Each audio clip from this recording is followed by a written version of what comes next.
The sun beat down like a living curse that day. The earth cracked under its fury, and every grain of sand shimmered with heat that could peel the skin from a man's bones. And there, at the center of that shimmering hell, a woman lay bound. Her wrists were tied to iron stakes hammered deep into the scorched earth. Her ankles were lashed so tightly that blood had already seeped through the rope. Her once white dress was torn to shreds by wind and sun. Her lips cracked and bleeding. She breathed in short, jagged gasps, like every breath might be her last. Her name was Clara Win, only 24 years old, accused of a crime she swore she did not commit. The townsfolk stood in a ragged semicircle, eyes shaded under their hats. Some whispered prayers.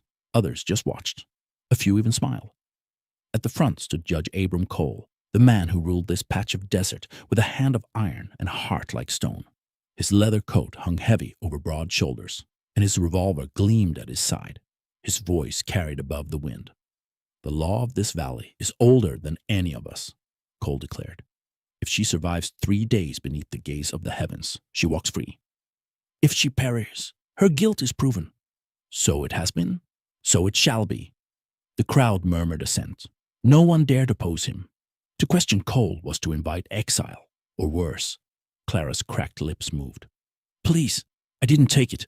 I swear on my father's grave." No one answered. No one dared.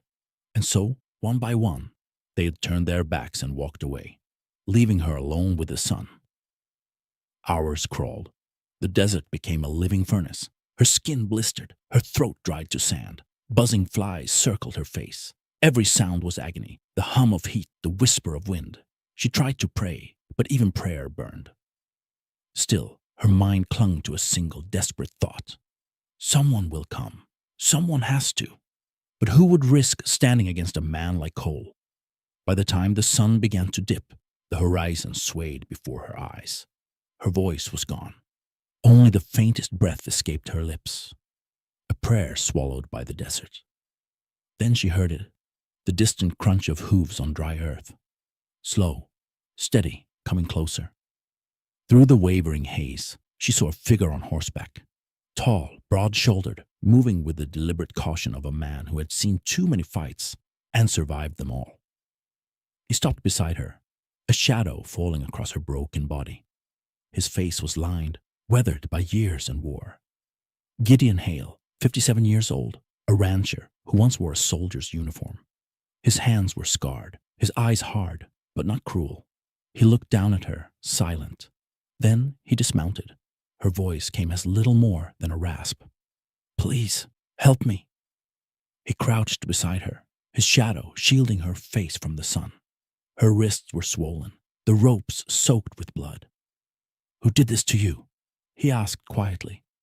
"Judge Cole," she whispered. "Said I stole gold. I didn't. I swear I didn't." He stared at her for a long moment, the wind hissing between them. He could have turned away. The smart man would have. Cole ruled this land like a god, and no one crossed him and lived easy. But Gideon Hail was not a man made for silence. Not after the war, not after the family he lost because others had stayed quiet. He drew the knife from his belt and cut the first rope. The fibers snapped with a dry hiss. Her hands fell limp, trembling. He cut the rest and lifted her, her weight light as dust. She gasped, half conscious, as he carried her toward his horse. Behind them, 2 men watched from a rocky ridge, farmhands loyal to Cole. Their eyes widened. They turned and ran toward town. Gideon swung onto the horse, pulling Clara close in front of him. "You shouldn't," she whispered, her breath trembling. "They'll kill you for this." "Let them try," he said. He turned the horse west, spurring it into motion. By the time they reached the low ridge, shadows had lengthened across the sand. But they hadn't gone a mile before the shout came, sharp and furious. "Hold it right there, Hale!" Gideon reined in the horse. He turned slowly. There stood Judge Cole, flanked by 4 armed men. The judge's coat billowed in the hot wind, his hand resting on the grip of his pistol. "You think you can ride off with her?" Cole sneered. "You just spat on the law of our fathers." Gideon's voice was calm, steady. "That law ain't justice, Cole. It's cruelty dressed up as tradition. You know she's innocent." Cole's eyes burned. "You don't tell me what justice is." He nodded once, and his men spread out, The first man lunged forward with a club. Gideon slid off his horse, moving with the controlled precision of an old soldier. He sidestepped the swing and drove his fist into the man's gut. The club hit the dirt. The next came fast with a knife. Gideon caught his wrist, twisted until the blade clattered free, then slammed an elbow into his jaw. A shot cracked, loud, echoing. The third man's bullet tore through dust. Gideon dove aside, rolled, and came up behind the shooter, striking him hard across the temple with the butt of his revolver. The last man froze. Even Cole didn't move. He saw it in Gideon's eyes, that old, unflinching soldier's fire. Cole spat. "This ain't over. You and that girl. You'll hang for this." Gideon holstered his gun. "Then I guess I'll keep riding till you catch me." He climbed back on the horse, pulling Clara close. They rode away, leaving the dust and blood behind. But both of them knew this was only the beginning. Cole had been defied in front of his men, and men like him never forgot humiliation. The sky was burning red when Gideon reached the outskirts of Prosper's Hollow, a small town 5 miles north. He guided the horse into the sheriff's yard. Sheriff Reed stepped out from the porch, squinting at the sight. "Gideon Hail," he said, voice low. "It's been a long time." Gideon dismounted, catching Clara as she swayed in the saddle. "Judge Cole left her to die out there." Reed's eyes hardened. "That bastard's been running that village like his own kingdom. Bring her inside." They carried her into the office, laid her on a bench. Reed poured water, letting her sip slowly. Her hands shook. "She'll live," Reed said, "but this'll stir trouble. You just painted a target on your back." "Wouldn't be the first time," Gideon muttered. Outside, the last light of day bled away. Inside, silence hung heavy. Clara's breathing steadied, her eyes fluttering open. "Why'd you help me?" she whispered. Gideon looked at her, the lines on his face deep with old grief. "Because no one else would." For a moment, something unspoken passed between them. Pain, and something that looked a little like hope, but neither of them noticed the shadow outside the window.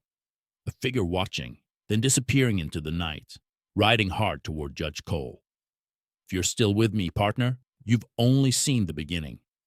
Tap subscribe so you won't miss part 2 of this Wild West story, where Gideon and Clara face the price of defiance, and Judge Cole makes his next move.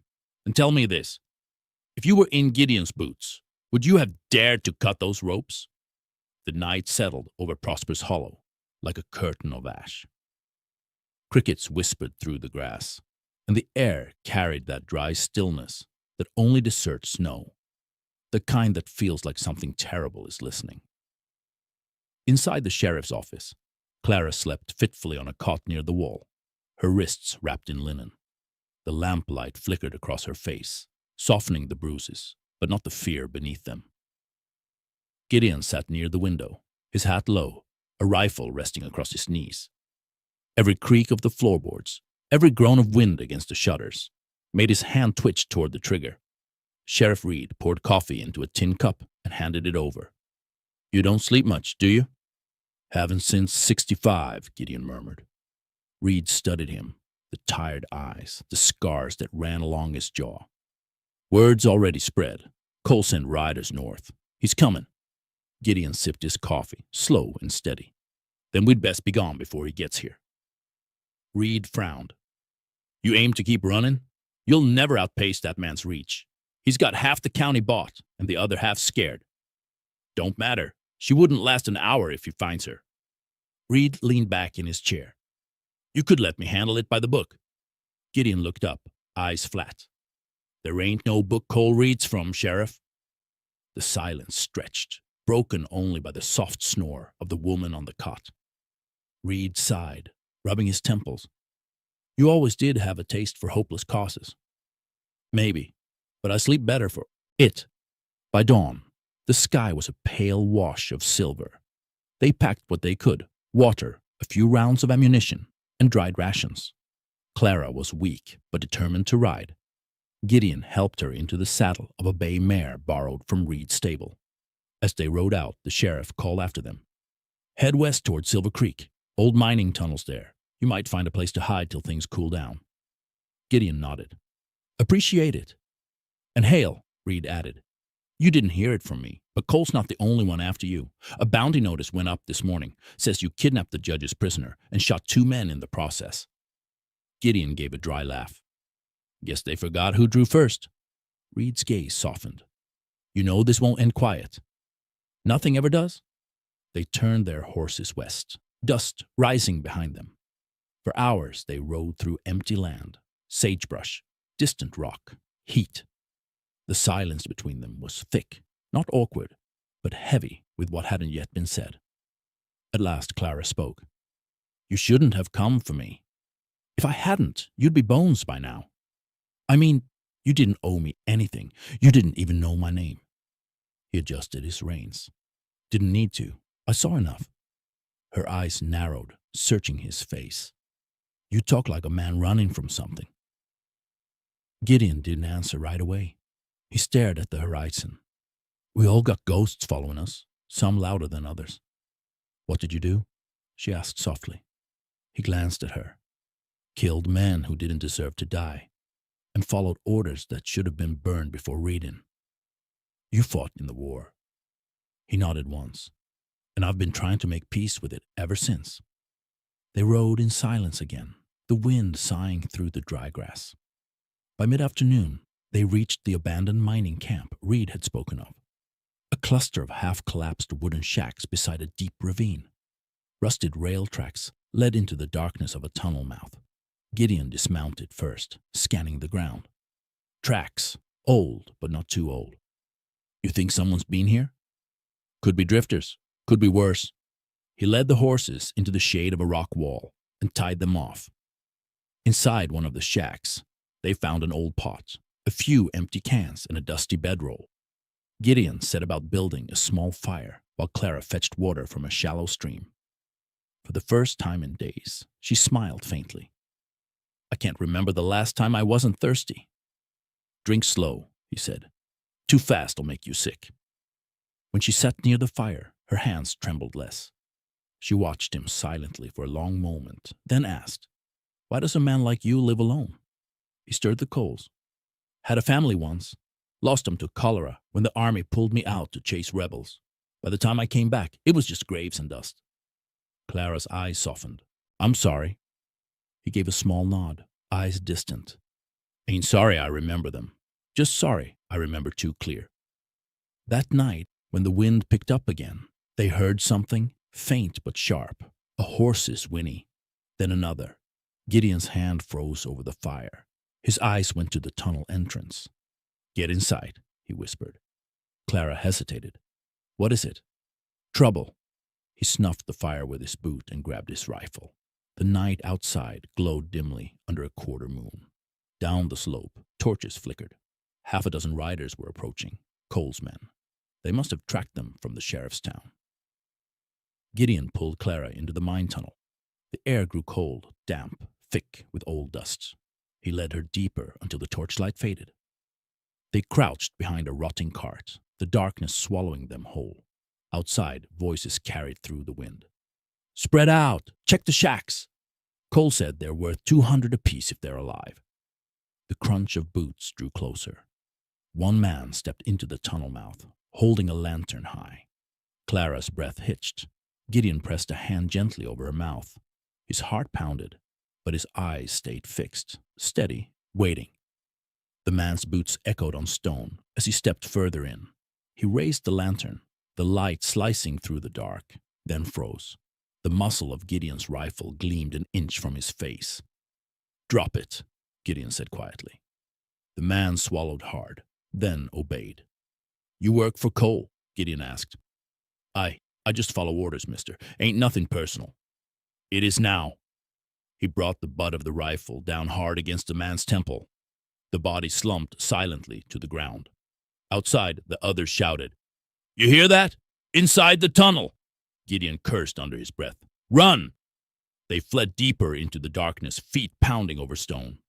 Behind them, torches flared, shouts echoing through the mine. The tunnel forked. Gideon grabbed Clara's hand, pulling her left. A gunshot cracked, the bullet sparking off rock inches from Clara's shoulder. She stumbled, but he caught her. hauling her forward until they burst into a wide cavern lined with broken ore carts. "Stay behind that crate!" he barked. He turned and fired twice. The echo thundered through the cavern. A man screamed and fell. Another shot hit the wall beside him. Smoke and dust filled the air. Then silence. When the noise cleared, Clara crawled toward him. "Are they gone?" "For now," he said, wiping blood from a cut on his arm. "But Cole's not far behind. He'll come himself next time." She stared at him. "Why won't he stop?" "Because I made him bleed, and men like that don't forgive humiliation." He stood, staring into the tunnel's blackness. "We'll rest here tonight. At first light, we ride north. There's a fort out there. Old army ground. Might still be supplies." Clara hesitated. "And after?" He met her eyes. "After, we find a way to make Cole answer for what he's done." The night passed slow. Cold seeped into their bones. Clara woke once to find Gideon still awake, rifle across his lap, staring into the dark. His jaw was tight, his eyes distant, as though he were watching ghosts she couldn't see. She wanted to speak, to ask what haunted him, but the words wouldn't come, so she lay back down, the silence between them, no longer cold, just heavy with things neither dared yet say. By dawn, they were gone again, leaving only dust and blood behind. But 20 miles south, Judge Abram Cole stood in the ruins of the mining camp, holding a spent cartridge in his gloved hand. His eyes were hard, burning like coals. "He thinks he can run," he said softly, "but there ain't a desert wide enough to hide from me." He looked at his men. "Saddle up. We ride north. If you've followed Gideon and Clara this far, don't stop now. The next part is where everything explodes. Betrayal, revenge, and a reckoning under the desert sun. Hit subscribe and turn on notifications, because you won't want to miss how justice finally rides back to town." The morning light cut through the desert like broken glass. Wind howled low across the plains, whispering through the sagebrush as Gideon and Clara rode north. Their horses were spent, hooves heavy with fatigue. Ahead, a weather-beaten fort rose from the sand, half buried, forgotten by time. The old army colors still clung to the gate in tatters. Gideon dismounted first, scanning the area. "Empty," he muttered. "Or close enough." He pushed the gate open with his shoulder. It creaked like an old ghost. Inside, the courtyard lay in ruin. Cracked stone, rusted tools, the remnants of campfires long gone cold. Clara followed him in. "You sure we're safe here?" "Safe enough for one night," he said. "Cole'll need a day to find our tracks." He led the horses into the shade and untied the saddlebags. Inside, he found what he'd hoped for: a half-empty crate of ammunition, an oil lantern, and a rusted water barrel that still held a trickle of clean water. For the first time in days, a flicker of relief crossed his face. Clara watched him quietly. The wind caught her hair, tangling it across her cheek. "You ever think about what you'll do when it's over?" she asked. He paused, staring into the empty courtyard. "A man like me doesn't get an after, Clara. I just keep moving till someone faster catches up." "That's no way to live." "It's the only way I know." Her voice softened. "You don't have to carry all that alone, you know. Whatever it is you're trying to make right, maybe you already have." He met her gaze, and for the first time, something fragile passed between them. Not romance, not yet. Just the understanding of two souls too tired to keep bleeding. Then a sound broke the moment. A crow's cry, sharp, sudden, close. Gideon turned. His eyes narrowed. In the distance, a dust cloud rose. Riders. "Damn it," he whispered. "He's faster than I thought." They barricaded the fort's gate with an overturned wagon. Gideon loaded his rifle, checked his revolver, and handed Clara a shotgun. "You know how to use it?" "I watched my pa hunt before he passed. I can shoot straight enough." He nodded. "That'll do." Minutes later, the riders appeared. A dozen men in dust-covered coats, their leader dressed in black. Judge Abram Cole. He rode to the front, his horse stamping and snorting. His face was calm, too calm. "You've caused me a heap of trouble, Hale," Cole called out. "Killed 3 of my men, stole my property, and made me look weak. You got any idea what that costs a man like me? Gideon stood behind the wagon, rifle in hand. You talk about cost like you ain't spent lives your whole career. Cole laughed. I served the law, Hale. You're just a ghost digging holes you can't crawl out of. Funny thing about ghosts, Gideon said. They tend to haunt back. Cole's eyes darkened. You can't win, Hale. Hand over the girl, and I'll give you a clean death. Clara stepped forward before Gideon could stop her. I ain't yours to hand over. Cole's gaze flicked to her, full of cold amusement. You're speaking awful bold for a woman bought and paid for. Her voice didn't waver. Maybe, but I ain't for sale anymore. Gideon raised his rifle. That's your answer, Cole. For a moment, everything went still. The world held its breath. Then the first gunshot cracked through the air. The fight exploded like thunder. Bullets slammed into the wagon, splintering wood. Gideon returned fire, dropping one rider clean from his saddle. Clara crouched beside him, reloading the shotgun with shaking hands. Keep low, Gideon barked. She fired again. The blast echoed off the stone walls. Another rider tumbled, but Cole's men were too many. They spread out, circling the fort. Gideon cursed. They're flanking us. He darted toward the wall, rifle blazing. A bullet grazed his shoulder. He staggered but didn't fall. Inside the chaos, Clara saw something glint, a lantern by the water barrel. She grabbed it, struck a match, and hurled it through a gap in the gate. The lantern shattered, flames licking up the dry wagon wood. The fire roared, forcing Cole's men back. Smoke billowed thick and black into the sky. Gideon turned, eyes wide. Smart girl. But Cole didn't retreat. He dismounted and walked forward through the smoke, revolver drawn. Enough? Cole shouted. You think you can burn me out, Hale? I've walked through worse fires than this. He fired twice. One shot ripped through Gideon's side. Clara screamed, Gideon! He fell to one knee, blood soaking his shirt, but his hand never left the ARC. Rifle. He leveled it steady, his breath shallow. This is for every soul you broke, Gideon rasped. He pulled the trigger.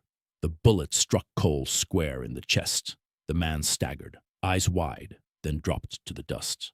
For a moment, the world went quiet, just a crackle of flames and the hiss of wind through the gate.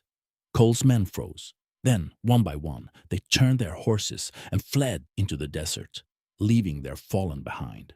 Clara ran to Gideon's side, pressing her hands to the wound.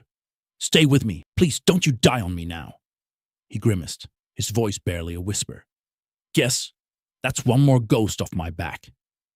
Tears filled her eyes. You saved me. He looked at her, really looked, and managed a weak smile. No, Clara, you saved me. She held him, the fire reflecting in her tears. But Gideon wasn't gone yet. He reached into his coat, pulling out a small tarnished badge, the kind worn by lawmen long ago. Used to mean something, he said softly. Maybe it still can. He pressed it into her palm. Take it. Build something better than the mess we left. Don't talk like that, she whispered. You're gonna make it. He chuckled faintly. Ain't that funny? After all this time running, I finally stopped, and it don't feel so bad. His eyes drifted toward the horizon, golden now with dawn. They'll sing about you, Clara. The girl who made the desert remember mercy. And with that, Gideon Hale's hand went still. Days later, the story spread across the frontier. They said a woman rode alone into the next town, dragging behind her a cart covered with a blanket. She turned in the body of a judge, wanted for murder, extortion, and treason. She left with no bounty, just silence. The badge stayed pinned to her chest. And though no one knew her name for sure, the townsfolk whispered it with respect whenever the wind carried the desert dust. Clara of the Hollow. The woman who walked through fire and didn't burn.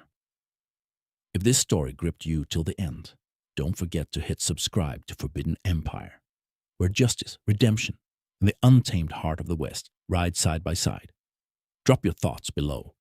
Would you have trusted Gideon? Your comment might inspire the next Wild West legend.